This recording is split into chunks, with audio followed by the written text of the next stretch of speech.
Sir நீங்கள் எப்போ வந்தீங்க? நீ எக்ஸசைஸ் பண்ண ஆரம்பிச்சல அப்பமே வந்துட்டேன். வேலையெல்லாம் முடிச்சிட்டியா? அது கொஞ்சம் தூக்கமாக வந்துச்சு. அதான் கொஞ்சம் ஸ்ட்ரெச் அப் எக்ஸசைஸ் பண்ணிக்கலாமேன்னு பண்ணேன். சார் கொஞ்சம் இந்த மாதிரி ஸ்ட்ரெச் பண்ணி பாருங்களேன், நல்லா ரிலாக்ஸ்டாக இருக்கும். லெட்டர் எழுதி தரேன், வீட்டில் போய் நல்லா ரிலாக்ஸ் பண்ணு. சார் ஏன் சார் கோச்சிக்கிங்க? உங்கள் நல்லதுக்கு தானே சார் சொல்கிறேன். பெரிய பெரிய ஆஃபீஸில் போய் பாருங்கள் சார், அவங்களுக்கு ரிலாக்ஸேஷனுக்கு என்னென்னலாம் இருக்குது.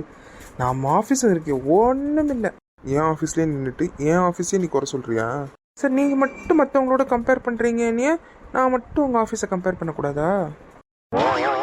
சார் வெயிட் பண்ணுங்கள் சார், வேலை 10 மினிட்ஸில் உங்கள் டேபிளில் இருக்கும். ஆமாம், நமக்கும் கொஞ்சம் ரிலாக்ஸ்டாக தான் இருக்குது. பையன் சொன்னது தப்பு இல்லை.